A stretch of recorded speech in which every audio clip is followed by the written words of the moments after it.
Do you ever feel like you're drifting, mentally fragile, easily shaken by setbacks, or trapped by your own excuses? You're not alone. But what if I told you the cure has been around for over 2,000 years? The ancient Stoics, Marcus Aurelius, Epictetus, Seneca, weren't just philosophers. They were warriors of the mind, men of action, leaders who mastered their emotions and stood tall, even as the world around them crumbled.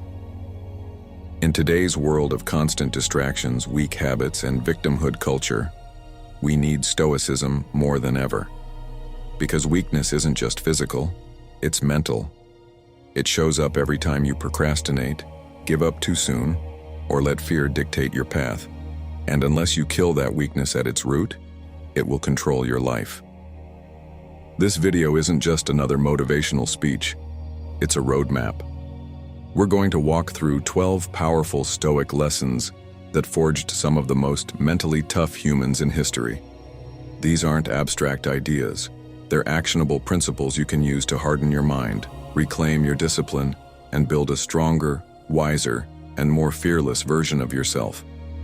You'll learn why hardship is your best teacher, how to control emotions before they control you, and why discipline, not motivation, is the real key to freedom. This is Stoic Mastery, and it's time to become a man of steel, not because you were born that way, but because you chose it. Lesson 1. Embrace voluntary discomfort. The Stoics believed that real strength wasn't developed in comfort, it was forged through adversity. And when life didn't offer enough hardship on its own, they created it. Voluntary discomfort was a cornerstone of Stoic practice, and it's one of the fastest ways to harden your mind. Seneca, one of the wealthiest and most powerful men in Rome, made it a habit to sleep on the ground, wear ragged clothes, and eat the simplest of meals. He did this not because he had to, but because he wanted to confront his fears directly. He asked himself, "Is this what I feared?" Why did he do this? To remove the fear of loss. If you can face discomfort willingly, then discomfort can't control you. Fear loses its bite. And once you've proven to yourself that you can live with less, you gain confidence that no circumstance can take away. In modern life, we are drowning in comfort.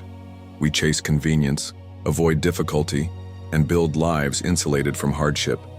But this makes us soft, mentally, emotionally, and spiritually.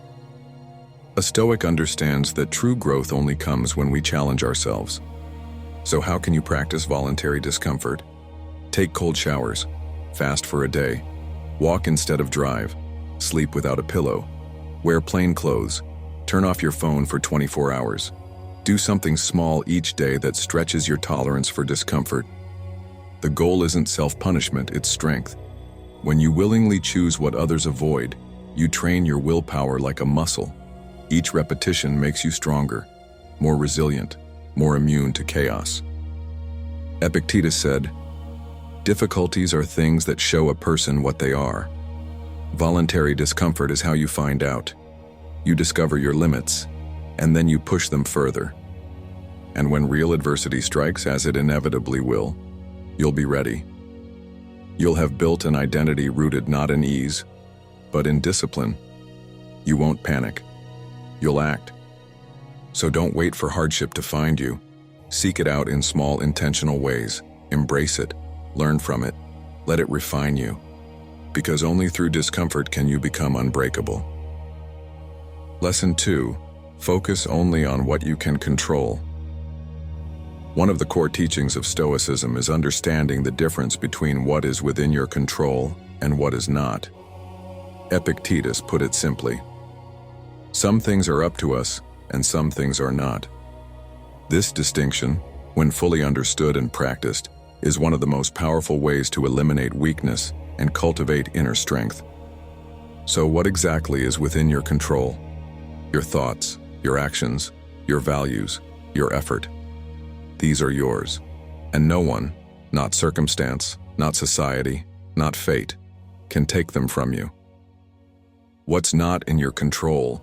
Almost everything else. Other people's opinions, the weather, the economy, the past, your genetics, even the outcomes of your best efforts. You can influence some of these things, yes, but you cannot control them.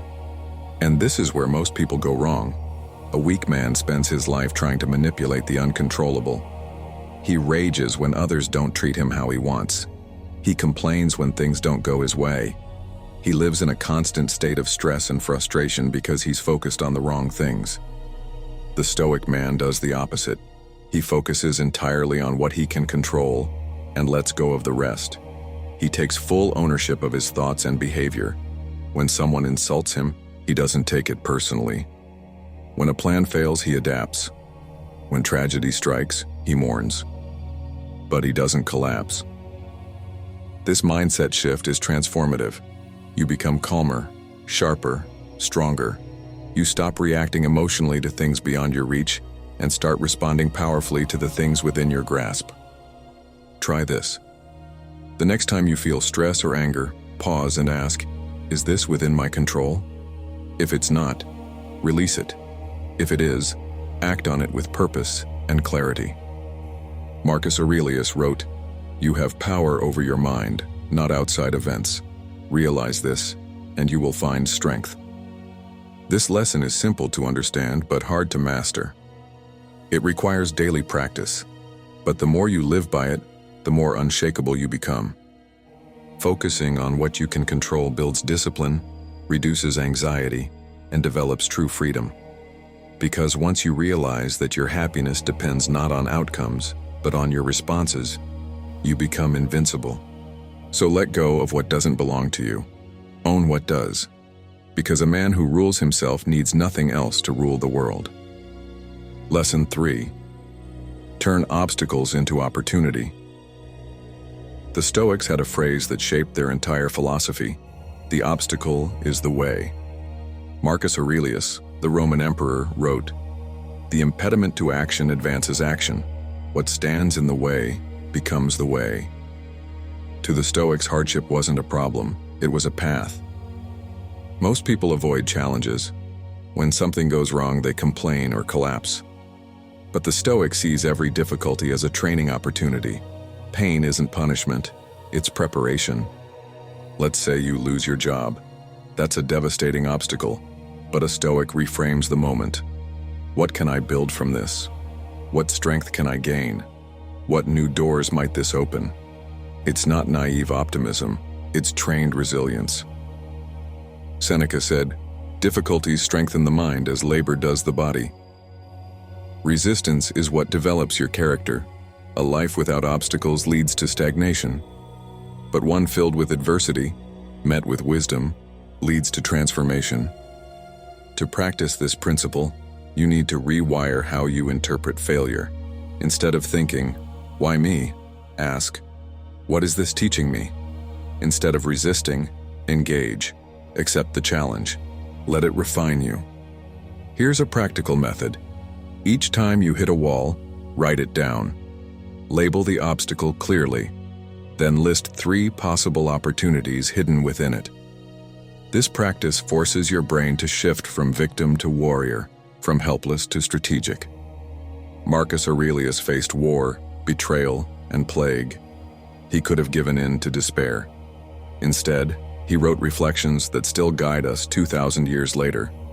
His trials became his teachings. You don't need a crisis to use this mindset. Use it in daily frustrations. Bad traffic? Practice patience. Harsh feedback? Build humility. A failed project? Gain insight. Turn obstacles into training. View them as invitations to evolve. Because the thing in your way isn't there to stop you, it's there to forge you. Lesson 4. Master your emotions before they master you. In the eyes of the Stoics, emotional control was not about suppressing how you feel. It was about not being ruled by those feelings. Marcus Aurelius, Rome's emperor and one of the greatest Stoic minds, wrote, "You have power over your mind, not outside events. Realize this and you will find strength." The Stoics saw unchecked emotions as chains. Anger, fear, jealousy, anxiety. These are forces that, if not mastered, make you a slave. A weak man is reactive. He explodes in rage when disrespected. He falls apart in fear when things go wrong. He drowns in anxiety over things he can't control. The Stoic, by contrast, is calm, collected, centered, not because he doesn't feel, but because he chooses to respond with reason over impulse. Epictetus warned that it's not things that upset us, but our judgment about those things. You weren't rejected. You interpreted the situation as rejection. You weren't humiliated. You believed you were.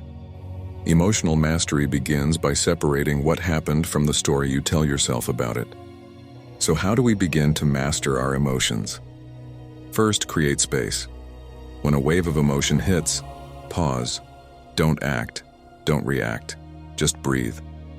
The Stoics practiced this moment of stillness. That space between trigger and reaction is where your freedom lies. Second, examine the feeling. Ask, what am I feeling right now? Why? Naming an emotion disarms its control over you. It turns a storm into something manageable. Third, practice reframing. What looks like a crisis might be a lesson. What feels like disrespect might be misunderstanding. The Stoics trained their minds to see alternative, empowering perspectives. Finally, rehearse adversity. The Stoics used premeditatio malorum, the premeditation of evils, to visualize hardship before it happened. This made them emotionally prepared for chaos, loss, and pain. If you expect misfortune, it can't shake you when it arrives. The point of emotional mastery isn't to become robotic. It's to become unshakable. Emotions still arise, but they don't drive the car anymore. You do. This inner calm isn't weakness. It's strength under pressure. It's choosing clarity when others choose chaos.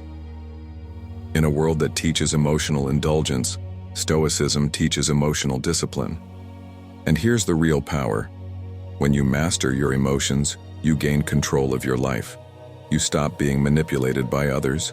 You stop making rash decisions. You act from wisdom, not wounds. Seneca said, "No man is free who is a slave to his passions." So practice the pause, question your judgments, reframe your thoughts, and don't just feel your emotions, lead them. Because the man who can command himself cannot be conquered by the world. Lesson 5. Discipline over motivation.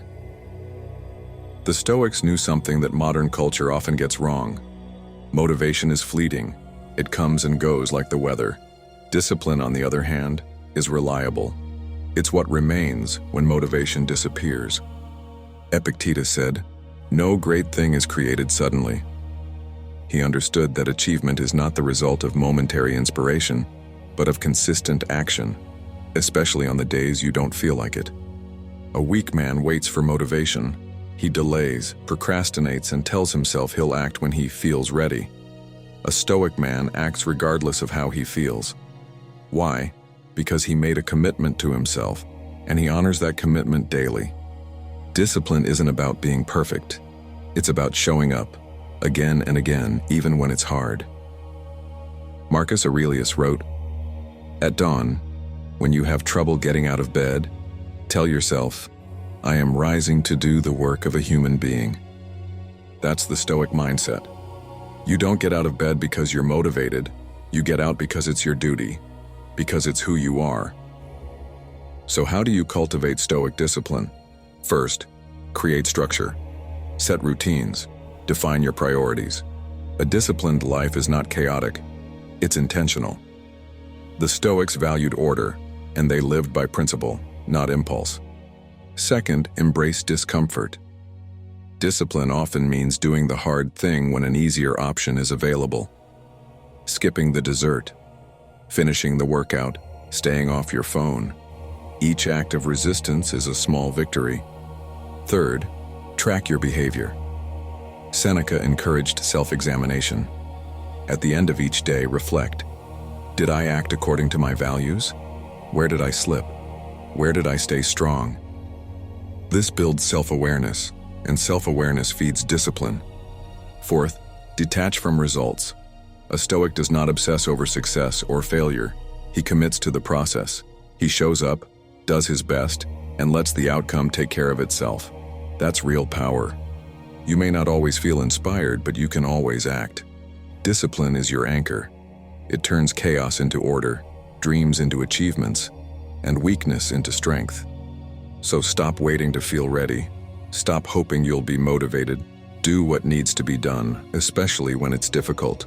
Because the man of steel isn't built on inspiration. He's forged through relentless discipline. Lesson 6.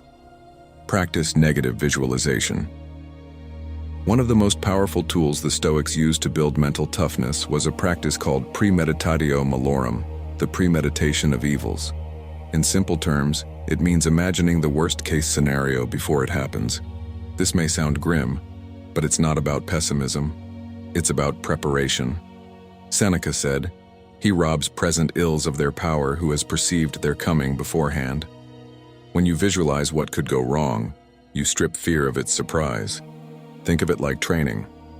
A warrior who rehearses his enemy's attacks is not caught off guard in battle. A Stoic trains for emotional resilience the same way, by mentally preparing for adversity before it strikes. Imagine losing your job. A Stoic asks, "What would I do? How would I cope? What plan could I put in place now before it happens?" This is not a sign of weakness, it's a sign of strength. It means you are bracing your mind, conditioning it to endure. Now, this isn't about living in anxiety or paranoia. The key is to reflect calmly and constructively. Marcus Aurelius reminded himself that sickness, betrayal, loss, even death, are all part of nature. By contemplating them, we come to accept them. This practice builds what modern psychologists call psychological flexibility. You stop clinging to how things should be and begin preparing for how things might be. This reduces anxiety, increases adaptability, and gives you an edge when life doesn't go according to plan, which it rarely does. Try this. Each morning, take 2 minutes to reflect on what could go wrong in your day. Then ask yourself, if it does, how will I respond like a Stoic? This habit doesn't make you negative, it makes you anti-fragile. When you regularly prepare for adversity, you learn that you can handle more than you think. You become less reactive and more composed. You stop fearing the worst because you've already met it in your mind and survived. This is how the Stoics created men of steel, not by hoping everything would go well, but by preparing for when it wouldn't. Negative visualization turns chaos into clarity, fear into fuel, and uncertainty into an opportunity to grow. So instead of avoiding unpleasant thoughts, face them. Look your fears in the eye. And remind yourself, I've already seen this. I've already trained for this. I am ready. Because the warrior who rehearses defeat is never defeated. Lesson 7. Build inner fortitude through reflection. The Stoics believed that the strength of a man lies not in his circumstances, but in his ability to reflect deeply and learn from them. Daily reflection, what the Stoics called self-examination, was their secret weapon. It's how they stayed focused, accountable, and calm in the face of chaos. Seneca wrote, "When the light has been removed and my wife has fallen silent, I examine my entire day and go back over what I've done and said." For the Stoics, this wasn't some feel-good routine. It was a ritual of growth, a time to review decisions, realign with values, and cut away what no longer served them. Reflection isn't passive, it's active mental training. When you review your day, you build clarity. You recognize your patterns. You stop blaming the world and start taking responsibility. That's how fortitude is forged, not in big moments, but in the consistent sharpening of self-awareness. Start by ending your day with 3 simple questions. What did I do well today? Where did I fall short? What will I do better tomorrow? This tiny habit becomes a mirror for your mind.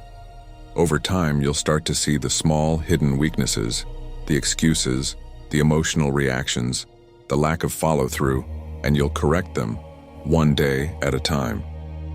Reflection also helps you stay true to your values. The world will try to distract and derail you.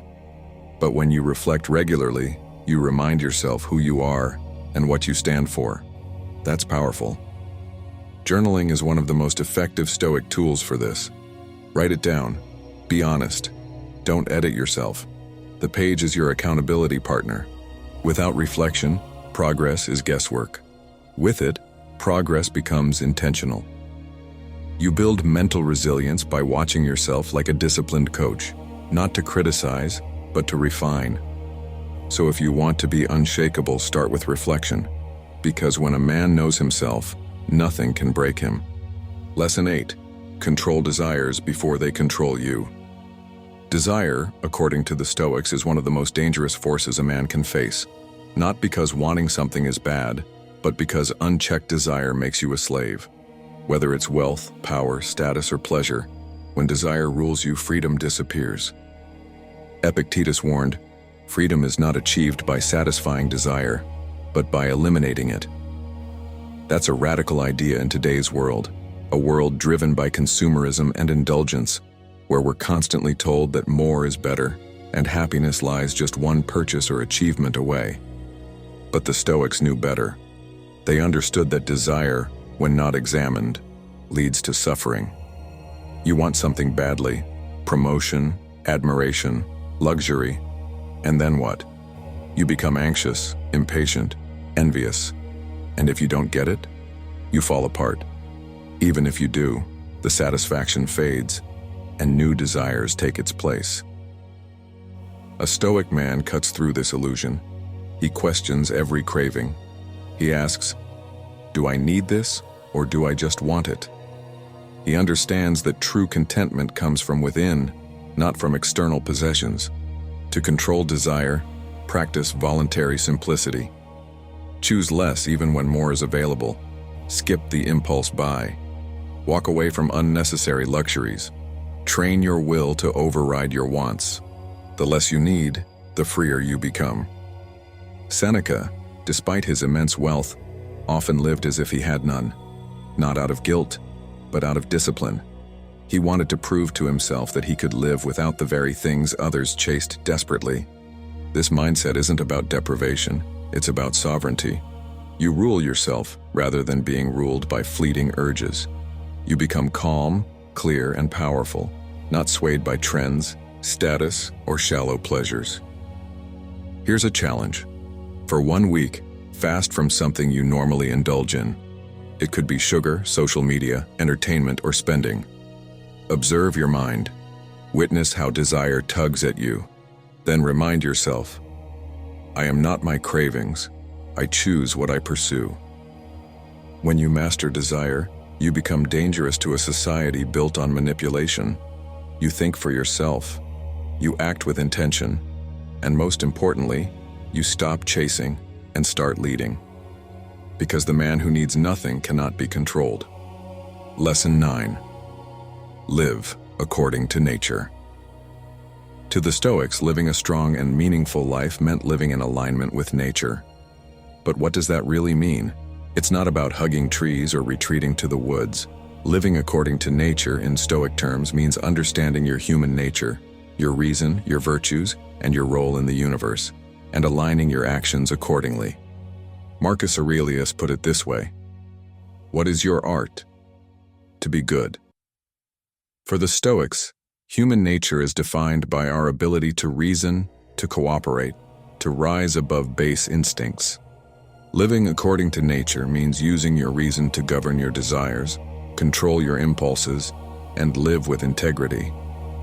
A weak man allows his urges to rule him. He chases pleasure, avoids responsibility, and blames others for his pain. A Stoic lives with purpose. He asks, is this action in line with who I am as a rational moral being? If the answer is no, he walks away. Nature also means impermanence. Everything is in constant change. The Stoics understood this and didn't fight against the flow of life. They accepted death, loss, pain, and uncertainty as natural events. Not punishments, not unfair burdens, but necessary parts of existence. To live according to nature is to stop resisting what is, and to respond with wisdom and courage. It means acting justly even when it's hard. It means fulfilling your duty without complaint. It means treating others with dignity, even if they don't return it. Nature gave you reason, nature gave you strength, use it. Here's a challenge. Throughout your day, ask yourself, is what I'm doing right now aligned with my higher nature? If not, course correct. This one question, asked consistently, can change your life. Live like a human, not an animal. Govern yourself. Contribute to the world. Accept what you cannot change. And rise to meet each moment with virtue. Because true strength is not about dominance or control, it's about harmony with your nature. Lesson 10. Surround yourself with virtuous company. The Stoics believed that the people you surround yourself with have a massive influence on who you become. They taught that character is contagious, and so is mediocrity. Seneca said, "Associate with those who will make a better man of you." You become the sum of your influences. If you're constantly surrounded by gossip, laziness, impulsiveness, and negativity, those habits rub off on you, often without you realizing it. But if you align with people who value discipline, growth, and virtue, those qualities begin to shape you too. This is not about arrogance or judgment, it's about protection. Your time, your energy, your mindset are valuable. Guard them. A weak man tries to fit in with the crowd, even if it goes against his values.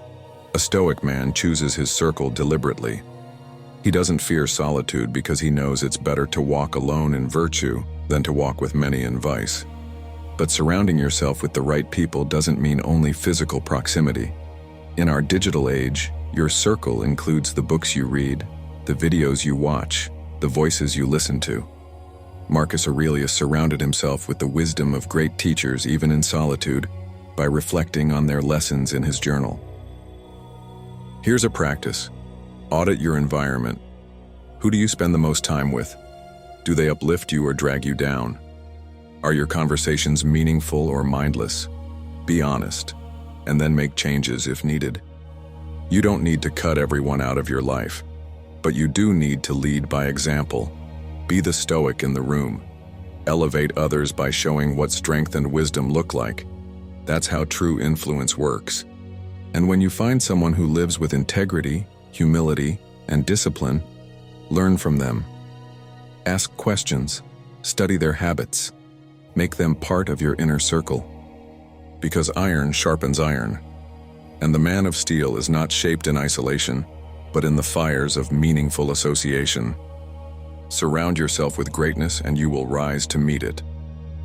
Lesson 11. Accept death to embrace life. The Stoics were not afraid of death. In fact, they regularly meditated on it. Memento mori, remember you must die, was not a morbid obsession, but a tool to live more intentionally. Marcus Aurelius wrote, "You could leave life right now. Let that determine what you do and say and think." Why did the Stoics think about death so much? Because they understood that only by accepting our mortality can we truly start to live. Most people walk through life as if they have unlimited time. They delay their dreams, hold grudges, waste days in distraction. But the Stoic sees time as his most precious resource. When you remember death, you don't fear it. You prioritize what matters. You stop chasing approval. You let go of petty arguments. You stop procrastinating. Every moment becomes a gift, every breath an opportunity. Seneca said, "Life is long if you know how to use it." And that's the key. Not how much time you have, but how you use it. A short life filled with courage, clarity, and contribution is more meaningful than a long life spent drifting. Contemplating death also gives you courage. What do you really have to fear if death is part of nature? If you accept that your end will come, soon or later, you start to act boldly. You speak your truth. You take risks. You make peace with uncertainty. Try this practice. Each morning, remind yourself that this could be your last day. Ask, if this were my final 24 hours, how would I live it? Not in recklessness, but in presence, with purpose. The Stoics didn't dwell on death to be grim. They did it to be grateful. They understood that death gives life urgency, that limits create value, that when you see the end clearly, you begin to live more clearly. And ironically, the man who remembers death is the one who truly comes alive. Lesson 12. Strength is a daily choice. Stoicism teaches us that strength is not a single moment of courage or a rare heroic act. It's a daily decision.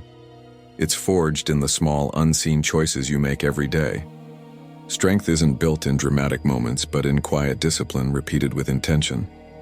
Marcus Aurelius wrote, "Waste no more time arguing what a good man should be. Be one." That's the essence of Stoicism. Stop talking, start living. Each day gives you countless opportunities to act with courage, integrity, patience, and humility. You choose strength when you get out of bed and start your day with purpose. You choose strength when you say no to your cravings. You choose strength when you keep your temper in check, when you do the hard thing without applause, when you act on your values even if no one's watching. Weakness isn't an event either. It's a slow erosion. It creeps in when you let comfort dictate your choices, when you avoid responsibility, when you let your emotions run wild. Stoicism demands awareness, and that awareness leads to action. Ask yourself, what would the strong version of me do today? Then do it. Not perfectly, but intentionally. Strength isn't perfection, it's consistency under pressure. The Stoics didn't become wise and unshakable overnight. They failed, they struggled, but they returned to their principles again and again. They treated life as training. Each experience, good or bad, was a chance to grow. Seneca said, "It is not that we are given a short life, but that we make it short by wasting it." Don't wait for a big crisis to test your strength. Build it now, brick by brick, day by day. Start with today. Be mindful. Be disciplined. Be calm. Be kind. Do what you said you would do. Resist the urge to quit. Push yourself to stay on the path. Strength isn't something you hope for. It's something you choose. Again and again and again.